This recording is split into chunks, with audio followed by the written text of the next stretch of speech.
This is the Fifth Estate Winning Headlines, your media police post. In this segment, we summarize some of the headlines that you may have missed this morning, but we also take a look at the political pieces that we call cartoons in this country. Today is the 23rd of February 2021, and I am 2J. I'm JM. And I am Miss K, your host. Again, in case you missed today's headlines, here they are. Daily Nation, Raila, a man under siege. The Standard, Raila's hard tackle. And The Star, Raila's difficult options as NASA fallout deepens. Tough day. Tough day. No difficult options. There's no propaganda. It is all propaganda, and therefore we are going to throw it all out. Don't care for the headlines. Besides, it was Super Tuesday, and 33 counties have passed the Constitution of Kenya Amendment Bill. Yes. Based on this success, these headlines are irrelevant and a bit useless. So let's discuss what happened today instead. I think in discussing what happened today, I want to tell a story first. In 1999, 100 children from a school in Belgium got sick. Nausea, dizziness, headaches, and shaking. Many of them actually ended up in the hospital. But after food, flu, and other illnesses had been eliminated, the only thing in common were bottles of Coca-Cola that the children had had with their lunch. So this story went national, and the next day, 4 more schools reported outbreaks. There was a state of panic. Every single Coca-Cola bottle in the country was pulled from the shelves and destroyed. That was 30 million bottles and cans. In fact, it was the largest recall of Coca-Cola in history. And the best explanation Coca-Cola could come up with was that there was some sort of contamination at their factory. But it actually wasn't enough to cause this kind of illness. And the outbreak just made no sense. But after looking into it, scientists concluded that the crisis was an example of what is known as mass hysteria. People had real symptoms, but there was absolutely no connection between their sickness and the thing that they thought had made them sick. In medical literature, there are countless cases just like this. A group of people linked by some shared anxiety come to believe that they have been exposed to something evil. And the scary thing is that when you're in the middle of mass hysteria, when you're vomiting and you have a fever after drinking a bottle of Coke, you have no idea that the cause of your illness is all in your imagination. And in my opinion, this has been the crisis of the Kikuyus recently. Kikuyus have been misled to believe that the ground is hostile towards BBI. And this belief has spread through central Kenya like a virus, giving men, women, and children a fever, dizziness, and nausea over nothing. A group of people linked by some shared anxiety have come to believe that they have been exposed by something evil. But the problem here is why? Why this mass hysteria occurs? And the simple answer is actually fear. Someone is motivating fear in the minds of the country. But the success of Super Tuesday was that the ground is not hostile. It's actually persuadable. There is a silent majority somewhere that is ready to vote for change in this country. Look at the numbers. Out of 550 Gema MCAs, only 4 voted against BBI. To me, that signals that someone tried to poison the minds of people on the ground and completely misdiagnose the situation. Right? I think if we look at other numbers, in Narok, all 47 MCAs voted yes. Nyandarua, all 37, while in a blackout, decided to continue debating and voted yes. Muranga, all 53 voted yes. In Kitui, all 54. Kikuyus, we know we have nothing to lose, so we should just get ahead and do this thing, right? Absolutely. Let me just speak a little bit on mass hysteria. You know, this is something that Kenyan parents and Kenyan students are very familiar with. I completely It happens a lot in high schools, especially in female girls' high schools. Mass hysteria is a real thing. Partly driven by fear, partly by attention, partly by not wanting to be in school. And it's all in the head. It's all in the head. And I agree with you completely. This is what has been happening in the almost entire Gema nation. But let me speak briefly about the 3 things that we discern from the happenings of today. Number 1, William RUTO is being isolated, and the strategy is working. In ancient Chinese culture, this is known as the stratagem of luring the tiger down from the mountain onto the plains. And the idea is to lure your opponent away from his base and separate him from his allies, from his support base, and thus leading him onto thin ice, which is where he's getting to right now. And the results of today show us that RUTO and the Kalenjin nation continue to be lured through pretense by the Gema nation, through the Tower of Paradox, as I've said before. When close appear distant. Yes. That is what is happening. And, you know, as we always say, you can never buy a Kikuyu, you can only rent one. And, you know, when we say that, we mean it. You know, it's a fact. Ignore that at your own peril. Kikuyus wanakula RUTO, lakini wanapigia kuru nani Uhuru Kenyatta. Number 2, recall that also Kalenjins don't know how not to be in government. So to put Kalenjins out of government is like to put a fish out of water. Yes. Which means there's a gap for an alternative leader to emerge, apart from William RUTO, and lead them back into government. Yeah. Once again, the results of today confirm that the Kalenjin nation is beginning to feel cold. And here I mean the cold of being in the opposition, that cold that Raila and Kalonzo have known for far too long. Yes. They've endured for far too long. So if Kalenjins are being shown the door in government, RUTO is to blame. And why? Because he has had half incumbency over these last 8 or so years. And you see, William RUTO, ironically, has been in government and has for the last very many months been campaigning to lead the Kalenjin nation out of government in the hope that they will come back by appealing directly to the masses. But the masses, they swing like a pendulum. Very true. And here's a lesson from history for William RUTO. On Palm Sunday, Jesus was welcomed with shouts of Hosanna. On Good Friday, they escorted him to the cross with chants of crucify him, crucify him. You know, and this is why Professor Mutahi Nguni kept advising William RUTO that he will not become president, he will be made president. Yeah. Finally, number 3. And this is a reminder to William RUTO. In politics, you never build consensus through dialogue. You only build consensus through dominance. Yes. And RUTO, as we have seen, has been dominated into agreeing with BBI. Completely agree. Yeah. So trapped. But what happens next? So today I'd like to speak to Parliament. You know that Parliament is now going to be the next stop for the referendum bill. So kindly allow me to address them for a little bit. Dear members of Parliament, Victor Hugo famously said that nothing can stop an idea whose time has come. And the time for BBI has definitely come. You have been called a fellowship of thugs or the cream of the crop. And that is why some of you have gone around telling us that BBI is not popular and the ground is hostile. But the actions of the county assemblies prove that no one, not even you, can stop the idea of BBI. Its time has definitely come. And because the speakers of both houses now have no choice but to introduce it on your floor, whether or not you pass it, BBI is going to the people in a referendum. So members of Parliament, Kenya is plagued by 2 crises. The crisis of lack of inclusion and representation and the crisis of cyclic electoral violence. BBI addresses the crisis of inclusion. It expands the seats available at the top, but it doesn't address our second crisis, cyclic electoral violence. In fact, this is our view, 2022 will be our most protracted election yet. For starters, we will have a runoff, and each stage of the election will be consistently contested in court. Both the first stage, where there will be no winner, and the runoff.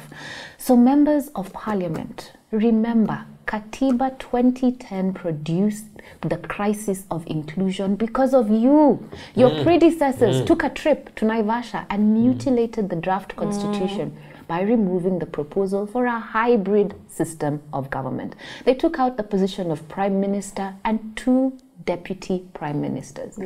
So members of Parliament, we are watching you. Do not deface BBI. But, members of Parliament, you have been presented with a golden opportunity, a constitutional moment, if you will, to end our crisis of cyclic electoral violence. And you can redeem yourselves from the shame of Naivasha. Because you are thugs, the one thuggish thing you can do for country is replace the BBI ceremonial prime minister with an executive prime minister. That's a good hint for them, isn't it? Do this for country, please. Yeah. So this day, we do not have a winning headline. Let's toss these things and no winning cartoon. Oh, wow. Happy Super Tuesday. On to our final thought, but before we get there, don't forget to subscribe to our YouTube channel. And now, our final thought. This week is inspired by books that are going to help us get to the future. And this week, we start with The Pandemic Century, 100 Years of Panic, Hysteria, and Hubris. How appropriate. Written by Mark Honigsbaum. I'm not going to try that again. So this book actually was written in 2018, but the author added an additional chapter in light of COVID-19. And so currently, the book covers 10 cases of pandemics, showing that in each pandemic, there is never one truth to be found, but a very complex interplay of biology, economics, and linguistics. And so the author looks at the genealogy and history of influenza, the plague, parrot fever, Legionnaire's disease, AIDS, SARS, Ebola, Zika, and of course now COVID-19. And so he says that history is grounded by the sociological perspective of how outbreaks come out to be, but then also how they are then dealt with politically and economically by governments, but also by the media. And so he says the common theme across all accounts is that we have these ecological equilibriums that are really disturbed and messed with, that result in a mutation of viruses. So humans, of course, going into, spaces that they should not, interacting with bats and bringing viruses into urban spaces. And so the book begins in 1918 with the Spanish flu, which spread between America and Northern Europe before covering the entire globe. In the United States alone, almost 700,000 Americans died. In France, they say almost 400,000, and in Britain, almost 230,000. Worldwide, the death toll from the Spanish flu is estimated at 50 million deaths. That is 5 times as many as those who died fighting in World War I, and 10 million more than who have died from AIDS in the past 30 years. And so here with the Spanish flu, I think it's understandable. This was happening during World War I. And so war was the catalyst for spreading it. You have young men in close quarters and they're traveling across the world. So that's definitely a scenario for where plague and disease is, ripe to happen. But we've seen these examples also, he says, in ancient Athens, but also in West Africa after the Civil War. And that's how Ebola kind of broke out. But looking back, he says that there's one big problem. Yes, war contributed, but he says that scientists were very relaxed about what the Spanish flu was caused by, and that they were confident they knew how the disease was transmitted. Unfortunately, we know now that this was all completely wrong. And that's one major theme in his book. He says that governments and institutions are always guided by science. And that is how we decide to make our decisions when we do lockdowns, when we lift lockdowns, when we try to go back to business as normal. He says that science becomes the singular reason for how we justify our decision-making processes. But he says that science can't be the only one truth that we use. And that's because at that time with the Spanish flu, doctors were convinced that it was caused by one bacteria. It's only by the 1930s that they actually found out that they were wrong. And so the medical profession, he said, became the prisoner of a particular theory that blinded it to the real threat. And so if COVID has taught us anything, it's that the next pandemic is actually going to be juggled between insights and learning curves from scientists, but also how politicians and journalists deal with how to, share information, share fear, or decide, how to behave up until the moment that they can't do anything any longer. So I thought, in light of COVID, very interesting. Yes, I would like to talk about culture in the context of Ebola and how culture can help to spread a virus. So the Ebola fever, as you may well know, is one of the most infectious diseases known to man, the author tells us. And it's one of the most terrifying because of the way it displays itself. The most alarming symptoms occur several days into the illness when cells infected by the Ebola virus attach themselves to the insides of blood vessels, causing bloody fluids to leak from every opening of one's body. I remember now, that, between 2014 and 2016, the disease killed over 11,000 people here in Africa. And part of the reason why, the author tells us, he isolates this to cultural reasons, social behaviors that hastened the footsteps of the virus.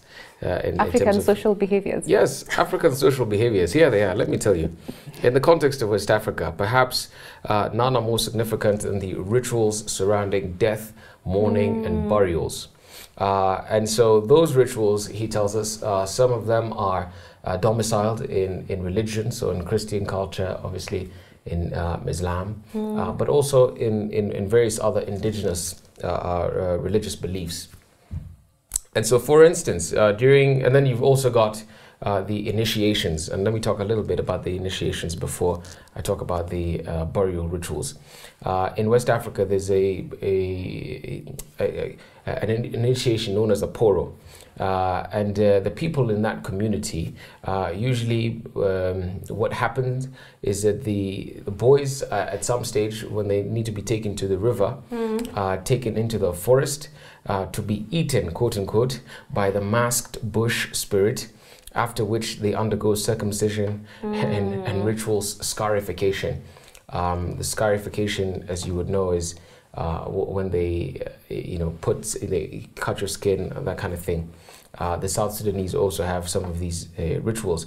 And in those spaces, where particularly in the context of Ebola, these did help, spread the virus along. But let me talk a little bit now about the mortuary practices. There's a community known as the Kikuyus. Yeah, these in West Africa and some other ethnic groups. I don't know if you know about them, Ms. K. I have no clue. There's another one called the Mende and the Kono. and so those guys, they don't have the idea of heaven or hell. They don't believe in the afterlife in the way that we conceptualize it. And so what matters for them is how they have conducted the mortuary practices over the dead. That's what, so once you die, it's how that ceremony is conducted that will determine whether you go to a good place or a bad place. Wow. And so what we're told here is that then some of those rituals like washing and dressing the corpse have to be repeated multiple times, and then they have to be reclothed and wrapped in some other fine clothing, and then only thereafter can the burial happen. And so what we're told then is that some of these practices are so dear to them that they believe in them so much that they would rather even contract Ebola, die of Ebola, than contradict some of those cultural underpinnings. Oh my goodness. Something I'd like to say though, even as we judge this community for having excessive burial practices, the ancient Egyptians buried you with everybody you knew, your wife, your children, your servants. You die, it's over for everybody. No, but I'm still not, I can't deal with the fact that whether you go to a good place or a bad place, it's dependent on how you're buried. Oh my God. The committee that decides how to bury you. Wow.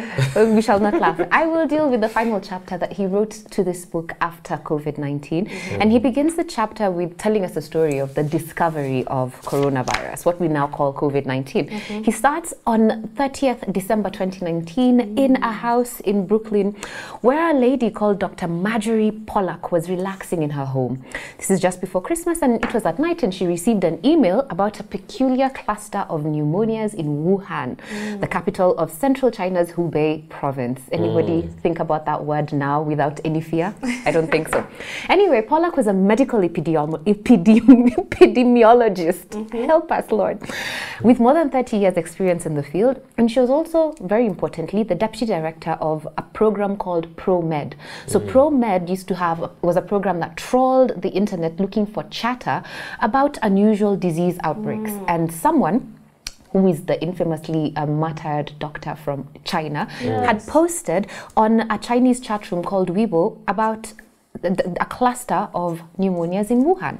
So she decided it was very interesting for her, but she needed some more context. And about 4 hours later, an AI, artificial intelligence system at the Boston Children's Hospital also issued an alert about this unidentified pneumonia cases in Wuhan.